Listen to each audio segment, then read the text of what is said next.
Good afternoon. My name is Nicole McGruder, and I'm the Executive Director of Community Hero Action Group. Our mission is closing the gaps in health and wealth disparities within the Black community. And I am here for another session with the 2022 Pennsylvania Black Health Matters Conference, Disrupt and Build Up. Our next session we have with Dr. Monique Gary, and she's going to talk to us a little bit more about developing trust with your physician, and especially with your cancer care. She is an oncologist, so she is very well versed in this area, and she's going to speak a little bit more about her and go into the presentation. If you have any questions, please be sure to pop them in the chat. If you're watching on social media, you can still submit questions. However, you won't be able to earn any points unless you actually register for today's conference at blackhealthmatterspa.org. This session is being recorded and all sessions are being uploaded so you can watch them on demand throughout the week. And if you don't make it back to the conference, it will be available on our YouTube channel, which will be launching next week. All right, thanks so much, and I hope that you enjoy this upcoming session. All right, I will hand it over to you, Dr. Gary. Well, good afternoon, and thank you for inviting me to be a part of this conference and to give this particular talk, because this subject is very near and dear to my heart. When we talk about the historical basis for, I'm going to call it earned medical mistrust, right? Why is it that we have some issues in our community with trusting physicians? And how does that then translate into the care that we receive, the good care we receive, the bad care we receive, and how do you get more juice for the squeeze from your interactions with your doctor? And so those are all the things that I kind of want to talk about today. And we're going to circle back and talk about a type of breast cancer that particularly impacts Black and brown women in disproportionate numbers, which is triple negative breast cancer. But first, let me tell you a little bit about myself. My name is Monique Gary. I am a Philadelphia native, born and raised, not on a playground.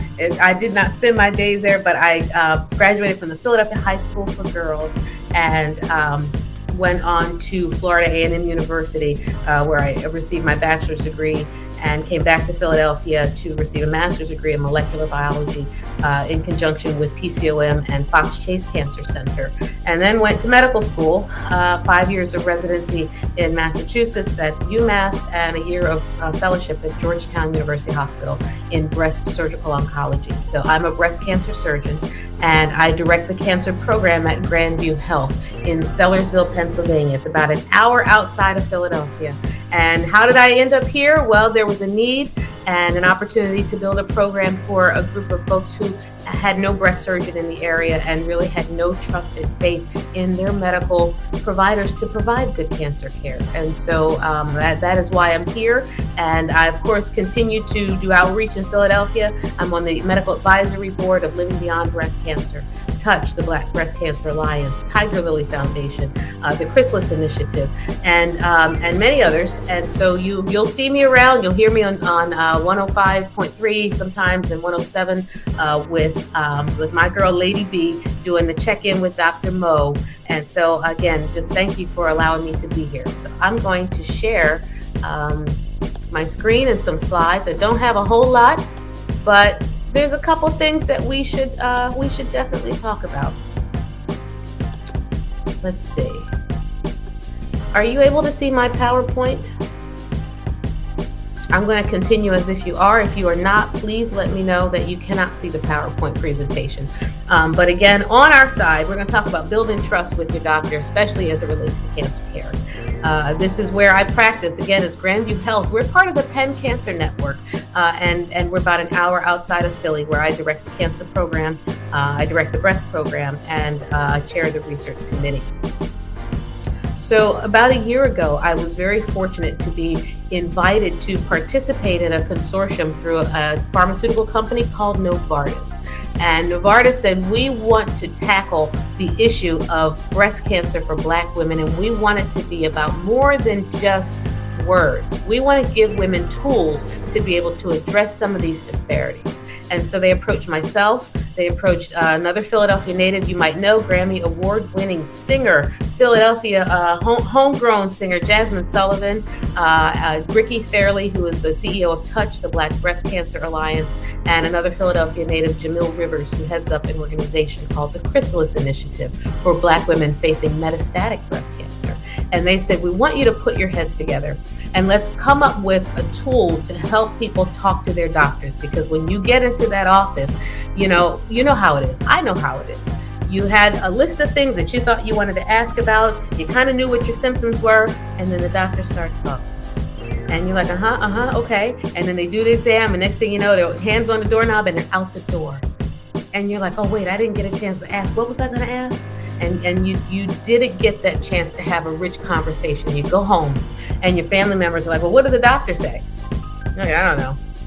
And that to me is unacceptable. If a patient leaves my office and they have no idea what I said and what we talked about, then I have failed as a clinician. And so I wanted people to have a toolkit to talk to your doctors so that you can understand what's going on. Okay, so talking to your doctor, it can be scary. And we know that when the statistics surrounding breast cancer for Black women, we're almost 40% more likely to die of our disease. We are more likely to be diagnosed at a younger age with later stage disease. But it's hard to find doctors who look like us. You know, representation matters, and only about 2% of practicing oncologists are Black. That includes men and women in the breast cancer space, especially for surgeons, even less than that. We're fortunate in the Philadelphia area to have at least 3 Black women surgeons who deal with breast cancer in the Philadelphia area. And we're all in the Penn Cancer Network. And again, we're very, very glad for that. But for a number of years, there was only just one out here in horse and buggy country. And so your doctor might not look like you. And how do you then be sure that you're getting good care? So you want to establish trust, because at a time when you get this diagnosis, let's start from the biopsy, from the abnormal imaging. Maybe you just went in for your screening mammogram and then you get a call back. And now you go back and you get more imaging. And then you're told you need a biopsy. All the while, the anxiety is building. The uncertainty begins to build. And now you're starting to say, okay, well, where should I go to get my care? What's going to happen with the kids? What about summer vacation? What about my job? What about, my savings? And so all these things are swirling in your head. And by the time you get to that office visit to talk to a doctor about, your diagnosis, there's a whole lot of other stuff in the room with you. And it's hard to hear what's going on. And so there's some key bullet points here on the bottom of this screen that talk about how do you really have this relationship. And the first thing you want to do is you want to have an active role. Ask questions. I never, ever am offended by patients who ask questions. When you come with your questions written down, I think we have a better conversation. Be an active listener, so mirroring or repeating back what you heard. And I always will start with, well, what do you understand about what's going on? And let you talk first, and you tell me where you are. And then if it's right, if it's wrong, if there's questions, we can fill that in. But I want you to be thinking about what you understand. And then before you leave, I'm going to ask you again, so what will you tell your family when you leave? But that active listening means, Doc, I didn't quite get that. So what I heard you say was this, and this. Is that right? And you let that doctor, you make that doctor pause and mirror back to you whatever that information is. Too often we do this and we're not really getting it. And, we may not be writing it down, or we may be writing furiously and we may miss it. That doctor speaks fast. They may use words that are really, jargon, we call it. Medical jargon is stuff that you wouldn't understand. It's not in your vocabulary every day. You should ask your doctor for resources to review after the appointment. What can you take with you that you can look at later that helps you remember this conversation and what's going on? And then the last thing, invite your doctor to view things from your perspective. One of the most powerful questions you can ask a physician is, well, doc, what would you do if you were sitting in this seat? What would you do if I were your mother, your daughter, your partner, your spouse, your wife? What would you do? How would you manage this? Would the conversation be any different? And it forces a physician to see the humanity in front of them and not just the chart, not just the next room. You know, we go room to room to room throughout the clinic, right? 30 patients a day sometimes. And it forces them to see you. And that's a really important thing. So what happens if you're just going in for screening? You're going in to, get your annual breast exam and somebody told you, yep, you got dense breasts and okay, you have fibrocystic breasts. Maybe you should go see the doctor. There's some things that you should go over. There's like 5 musts that you should have at any breast health appointment, but really any primary care appointment. There's 5 key things that you kind of want to look for. And the first thing is there should be a discussion about your family history. We as a community, as a Black community, and I'll tell you firsthand from my own family, there's a couple things we don't like to talk about. We don't like to talk about money. We don't like to talk about health. And those are 2 things that we need to talk about the most. So there needs to be a discussion about the family history, because you know what happens. It's like, yeah, Nana had the sugars or she had something down there and then we didn't get it. But it impacts not only your risk for getting cancer, it impacts the type of screening that you should get, because when there's more relatives with a certain type of cancer, you should get screened at a younger age. You might be eligible for things like MRIs and ultrasounds and additional screening. But if you don't know that history, you won't know what your actual risk is. So that's a big part of knowing your risk. And just like when we go to our family reunions, we like to talk about, Uncle so-and-so married Aunt so-and-so, and then they had these kids, and we got the whole tree mapped out. We didn't go on an ancestry. We are getting really skillful at tracing our lineage and our ancestry. But we need to be just as vigilant to trace our family history. Cousin Cecil had colon cancer, CRC, colorectal cancer. Uncle Joey had prostate cancer, PC. He was 57. Put it on the tree. It's nothing to be ashamed of, but everybody needs to know what's going on in the family for the health of the family. 2, you should have a thorough exam. If you're coming to see a breast surgeon, they should be doing an exam, and they shouldn't just go, got dense breasts, see you later. What does that even mean? Do you know? They should tell you. They should tell you where your lymph nodes are, so that when you go home and do an exam, you can say, okay, Dr. So-and-so said my lymph nodes are under here and I should feel here. Dr. So-and-so said I have dense breasts over here, and they should be the same. And so I actually point out with my patients what the breast exam is. Where do I feel lumps? What does normal feel like for them? Because when you leave, your job is to check for normal. And we teach this wrong, and that's why we stop telling people to do the breast exam, because we say check for lumps, check for lumps. Check for normal. Learn what your normal feels like, and it should feel the same every month, but a doctor should be reviewing that with you. 3, ordering some type of test or scan or image. Is it a must-have? Well, if you have a complaint, then yes, there should be some follow-up on that. Any doctor who says, it's probably just cysts. Did they have x-ray vision? Did they do an ultrasound in the office perhaps? If they did, then that instills confidence. But if they're assuming something without working that up, that's when the red flag goes off, and that's when the finger goes up, like that church finger goes up, and you say, well, doc, how can we be sure? Is there something we can do to check that? And you don't let a doctor dismiss you because of your age. We are trained to look at patterns. And the patterns say that young women get cysts and older women get cancer. But what if I told you that young black women under the age of 35, are one of the fastest growing demographics for breast cancer, right? And so that means when you go to your doctor with a lump, they can't afford to blow you off. They cannot afford to say, it's probably just this. It costs them nothing to order that scan, to do that ultrasound, to work it up further. And so that's something you should be looking for. Now, if it's your annual, you may not have any imaging at your annual appointment. But if you're over the age of 40 and you're at that screening mammogram age, then yes, your doctor should be giving you a script for a mammogram, and it should, in general, be a 3D mammogram. 3D mammograms are different than 2D.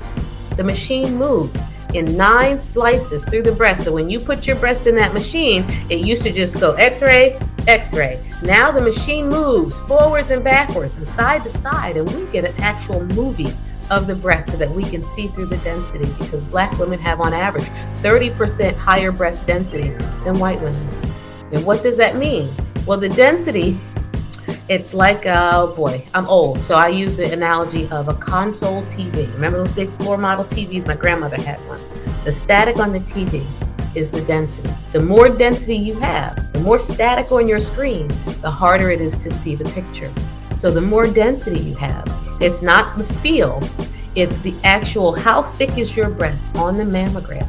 The thicker your breast is, the harder it is to see the cancer because you got all the dense breast tissue, all the static on the TV screen that's blocking the picture. So 3D mammograms are like the difference between big old console TVs and flat screen TVs, LCDs, plasma, right? Picture quality is much better. So Black women should be getting 3D mammograms. Time for Q&A. If that doc's got their hand on the door and they're walking out the door, you say, hey, doc, you got a few seconds for questions and answers? Can I talk to you? Can I talk to your nurse? Can I get my questions that I wrote down beforehand? Can I get these answered? And if that doctor says no, then you got a problem. And you may want to talk to the nurse. You may want to remind that doctor that it's important for you to get your questions answered, or you may want to get a second opinion or find a new physician. Because any doctor doesn't have time to answer your questions, it's a value statement, and it's a really important thing to do. You should always have time for questions.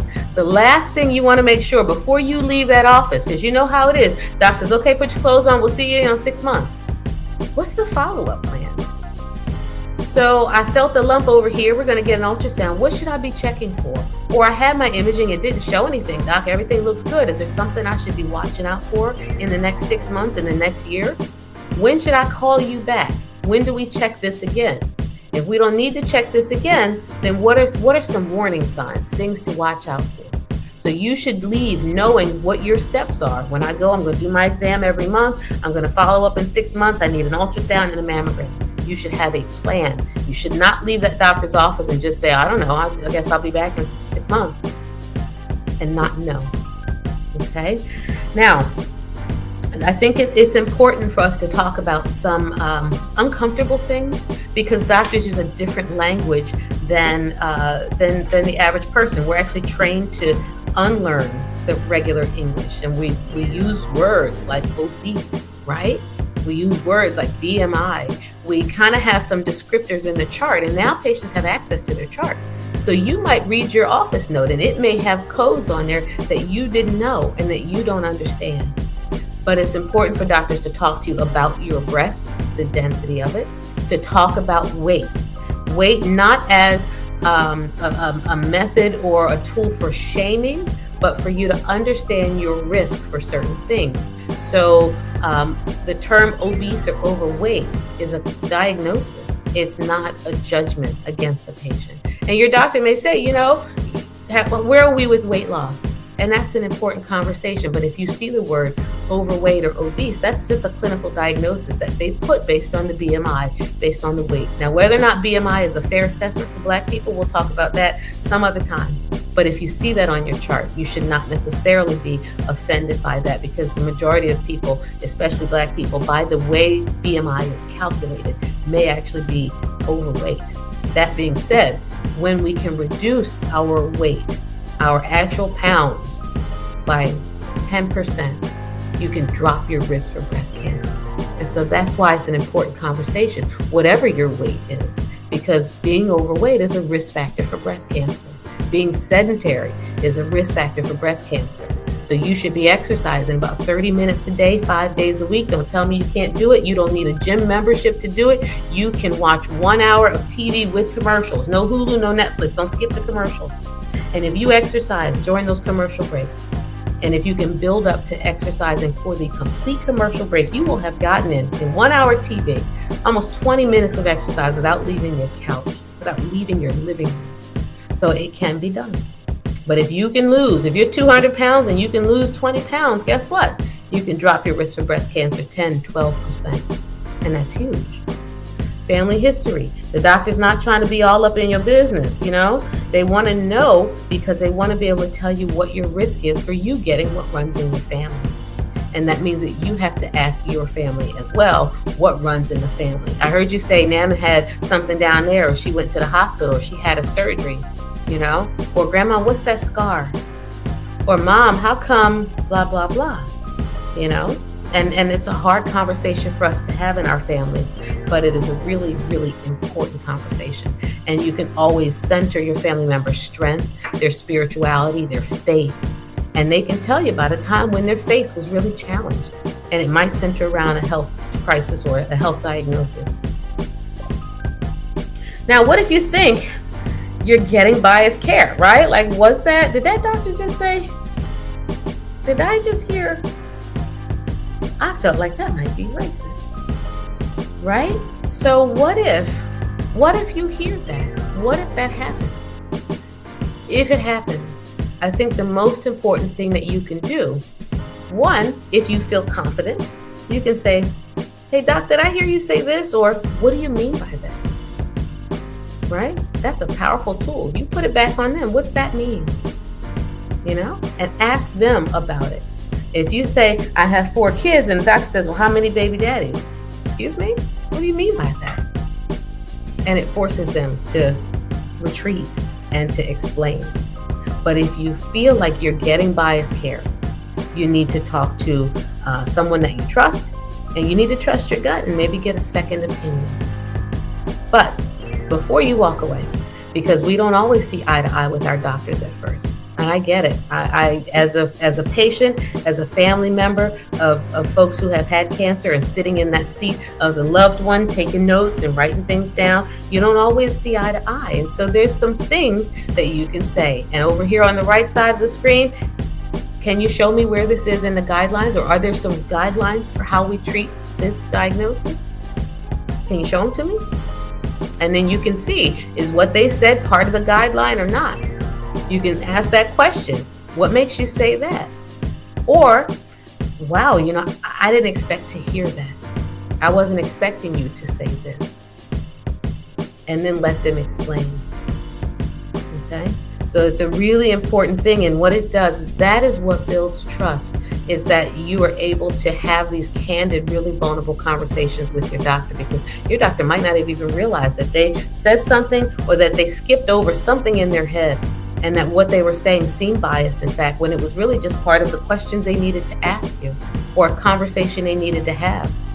You might have heard, something like, well, and in the event that you need chemotherapy, blah, blah, blah. And you're like, wait, what? I didn't expect that. Did you say I'm going to need chemotherapy? Where's that in the guidelines? Can you show me? And they should be able to show you. On the subject of needing more time, time is the one thing everybody can't get back, right? It's the most valuable asset we have, is how we spend our time. And, I recognize the privilege of patients coming to see me. They take off from work to come see me. And so I have to show up, and I need to give them time, and I need to make sure that they feel listened to and partnered with. It shouldn't be, you're going to do this, this, this, and this. It's going to be, well, here are the guidelines for how we treat this. Here are your options. Here's what I recommend. What do you think? But if you have not gotten that, and the doctor's on the way out the door, can you pause for a minute? Or can you pause from your notes if they're typing and they're typing in their note, because we have to finish our charts before the end of an office visit sometimes. And I remember a woman came to see me. She said, I never felt so disrespected at XYZ hospital. The doctor never even looked at me. And I said, were they typing? She said, yes. I said, well, I understand that. What you didn't understand was that they had to finish that note, and they were trying to capture what you said. So they're typing and looking at the thing, but it doesn't excuse it. But you can ask, hey, could you pause a second from the notes? Can I have a minute? Can you explain to me what I should expect between now and then? What I'm hearing you say is, or, I might need a little more time. I might have more questions. Can we schedule a follow-up? Can I have a virtual appointment? Can I follow up with your nurse? Can you send your nurse in and let me ask her some questions and go over a few things before I leave? The other thing is that if you are facing a cancer diagnosis, you should not be alone. And we don't like to talk about it. I get it. But you should have somebody in that office who can take notes for you, who can hear what you can't, because once a person hears the words, you have cancer, it's really hard to hear anything else. And so if you are the advocate, you got to be the person who can say, wait, doc, let me catch. So how do you spell that?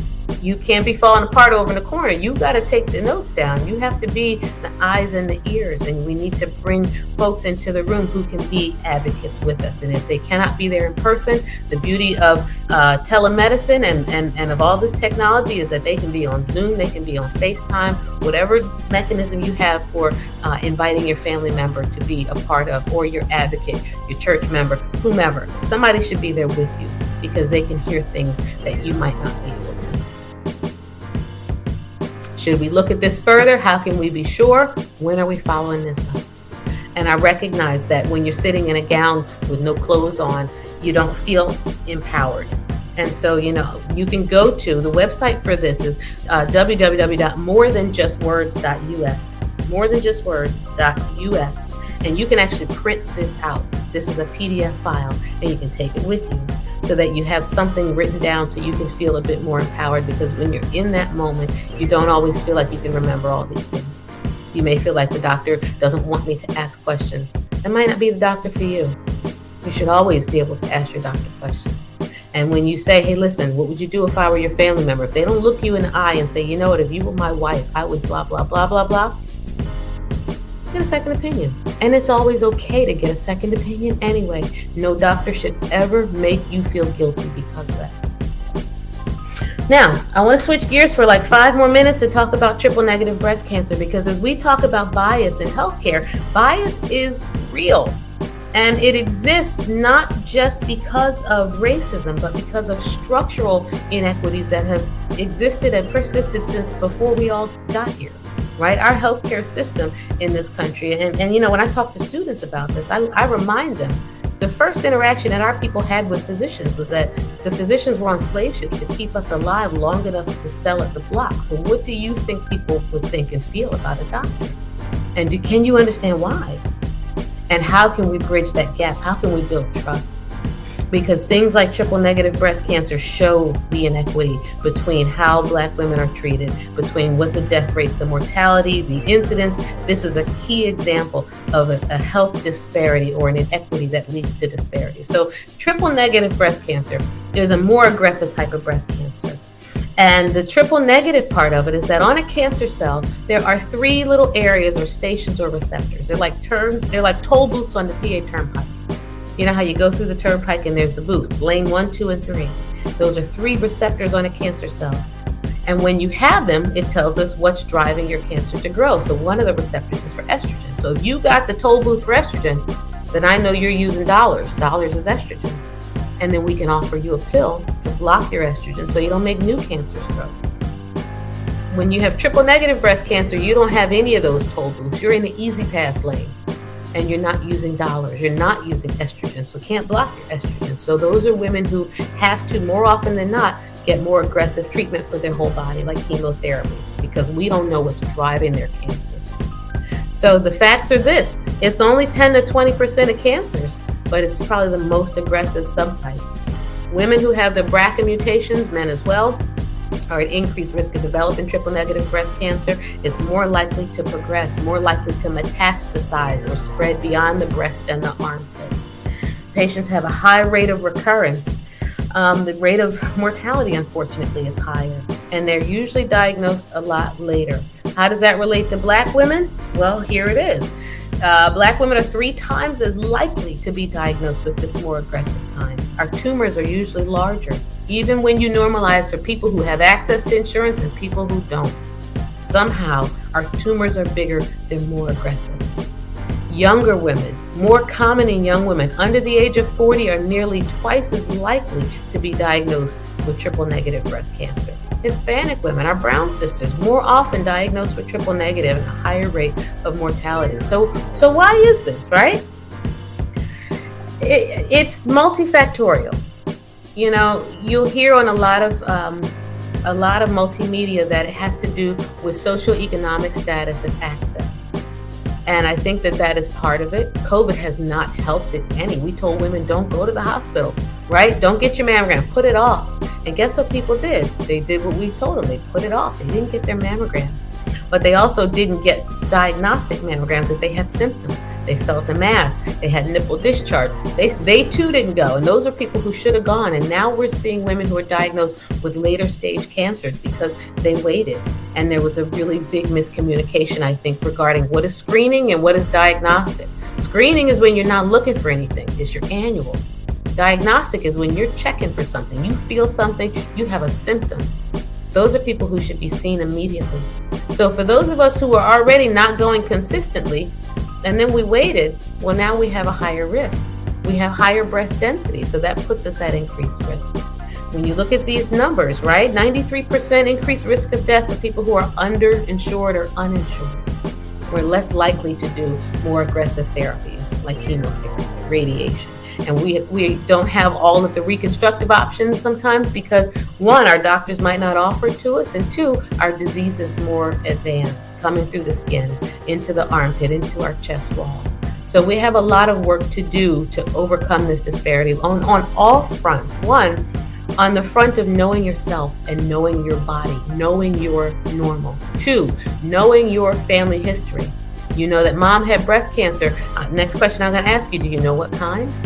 Was it triple negative? Because if it was, I need to check your genes to see if you inherited a mutation.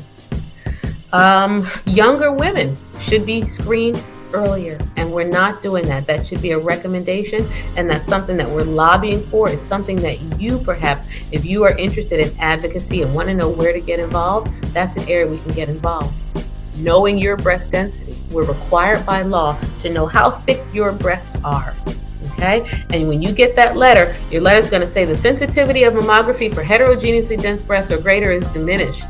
And it'll say your breast density is category A, B, C, or D. Or it'll say category 1, 2, 3, 4. Or it'll give an actual percentage. 0 to 25, 25 to 50, 50 to 75%. Extremely dense breasts greater than 75%. So when you know your density, then you can know what types of screening you should be getting.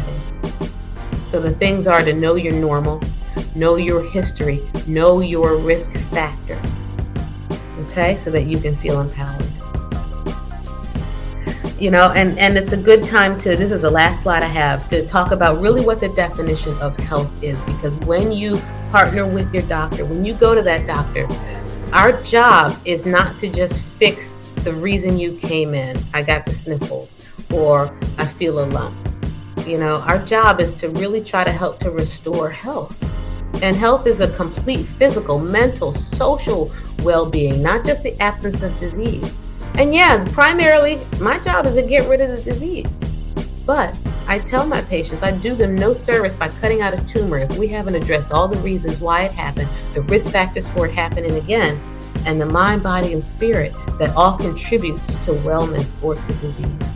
So when you talk to your doctor, you want to talk about and get a feel for that doctor's philosophy about your overall health, especially a primary care doctor, because that is what instills trust. When a doctor recognizes your point of view, your cultural beliefs, your spiritual beliefs, when they honor your faith, that builds trust.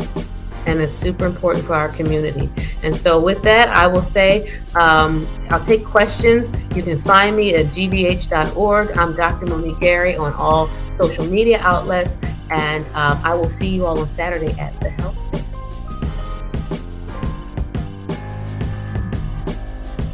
I don't know how to stop sharing my screen. Am I still sharing? I can't hear you at all. We can see your slide.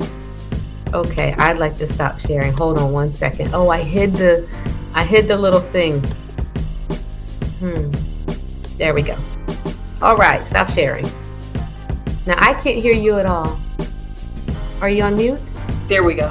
Hey. Yeah. Alrighty. Okay. That was great. All right. So, just a few things. I know that you kind of like went over your key points at the end, but there's a few things in there that I hadn't even thought about as far as like leveraging telehealth. Yes. And asking for a follow-up appointment. Yep. At telehealth. So I don't know how often that happens, you know, with you, or if you have experience with that, but I've never had a physician offer that as an option. So just wondering, I know you're not an insurance, specialist, Sure. but just wondering, is that something that someone could ask for and expect that the doctor is going to make the appointment so that they can Mhm. access that doctor through telehealth? So yes, there's a couple ways that can happen. And really, really what happened was COVID happened. And all of a sudden we couldn't go into a lot of our offices and practices. And so we would continue to see patients virtually. Now it's really hard to do a breast exam virtually, but I can say, hey, how you doing on that medication? Or, you got your MRI, things look good. How are you feeling about, let's talk about your surgery. We can have a conversation that's even better sometimes virtually. And it has enabled us to be able to see patients from all over. So I've seen patients from Texas, California, and Erie, Pennsylvania, because what you do is you can call that office. Let's say you're at an office and you want to see your doctor again in a telehealth appointment. You can ask that nurse before you leave. Usually there's a nurse who's a navigator, especially if you have cancer. That nurse is a hand holder.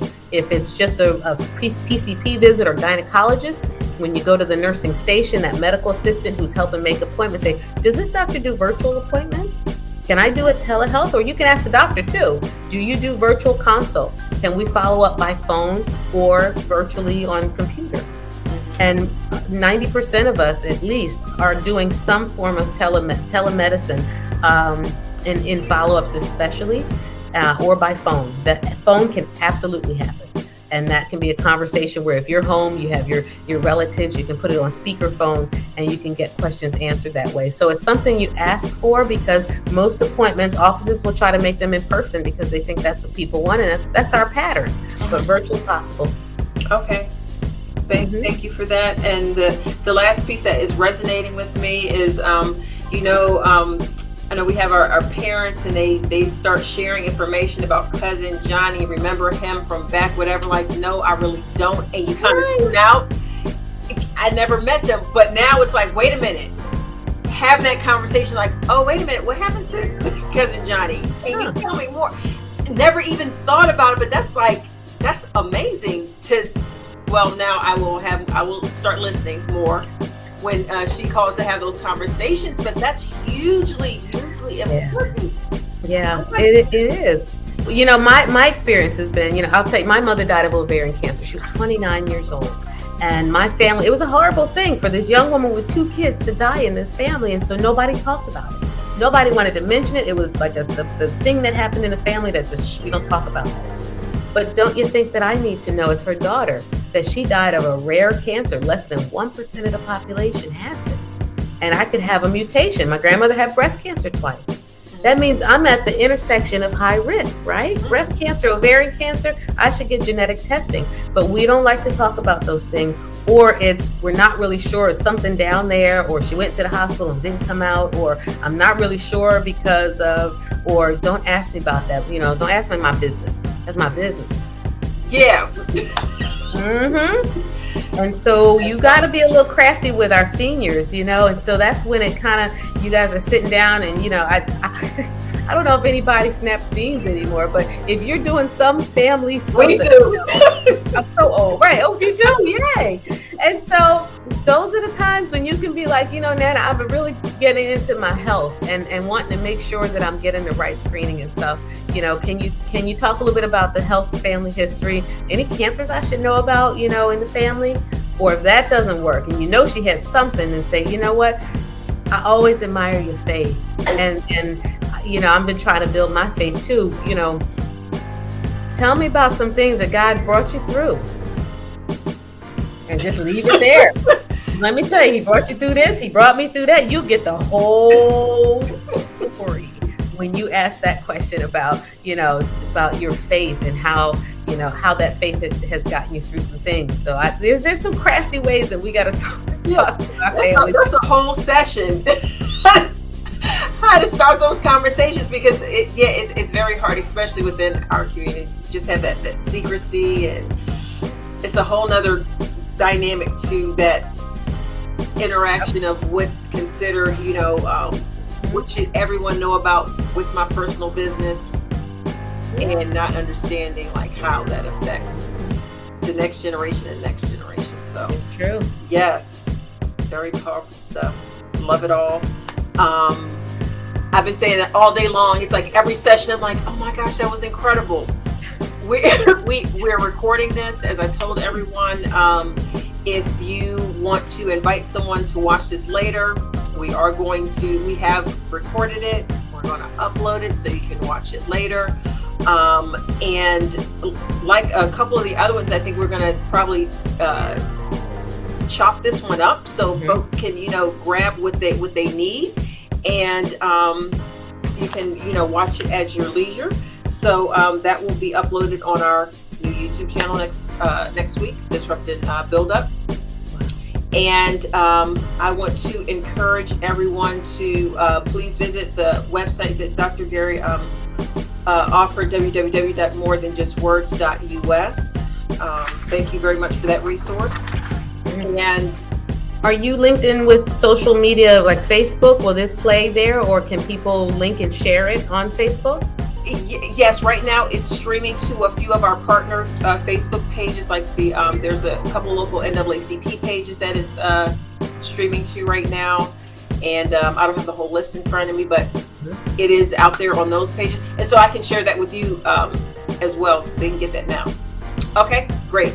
All right, so be sure to tag Dr. Gary. She is very much on social media, so she will respond back. And I will just preface this like I have been with our other physicians. She is a physician, but not your physician. So be sure to just, take, all the information that she has so that you are more empowered when you go and engage with your physician. Or maybe you might realize, oh, I need to make some changes. And I was about to end, but I think this is important too. We had a session last year and we had this physician on, and she's going through this list of how your visits should go. And I'm like, my visits have never gone like that. I was like, is this what doctors are supposed to do? I was like, you can ask questions and they don't get irritated.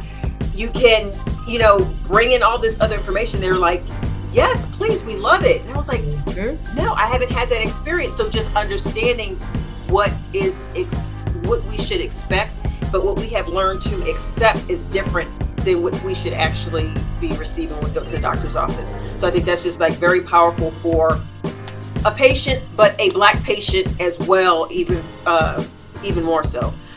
So again, thank you. We need to, keep lifting up this information. Thank you for mentioning the event this weekend. For those of you who are in the southeastern region, this is a statewide conference, and different organizations are having their own in-person events across the state. So they're doing some in Pittsburgh and Westmoreland and Lackawanna. And here out in Montgomery County, we're having a health fair. So you can come out and see us, 1818 Beach Avenue. And we actually will have an Ask Dr. Mo piece. So you will be able to actually see Dr. Gary in person and engage with her at that event. It is from 12 until 4 p.m. this Saturday. Again, that's 1818 Beach Avenue, Elkins Park. Thank you again, Dr. Gary. I appreciate you, and thank you for your time. And thank you for having me. I will just say that if you have health questions that you want answered on Saturday, you can put them on my social media. I'm on Instagram at Dr. Monique Gary, and we can preload those questions. And when we see you or when you come out, we can get those things answered, because, it's important to have access to doctors you can trust, who give good information, who are going to answer those questions. And everybody's got something that they've been wanting to know about cancer in particular, but really about anything. If you have health questions, we're going to get into it every hour, I think, at this fair. So we want to know. All right. Thank you. Thank you for everything in advance. All right. So to all the attendees out there, we will be starting, actually our comedy show starts in about 5 minutes. So our Laughter as Medicine comedy show goes from 5 o'clock until 5:30. And then our next 2 sessions are moderated sessions. The Myths and Majesty of Maternal Health. We'll be talking about male doulas and the dynamic between the man and the woman, and that maternal health goes beyond the woman. and we have to start including men in that conversation. What does that mean? What is male nesting? And all those things that we have never even thought about before. So it should be an interesting conversation. And we end the night with Andrea Lawful Sanders and many therapists and a physician, and you can ask those questions that you've been too embarrassed to ask. A candid conversation about libido, contraception, and other things.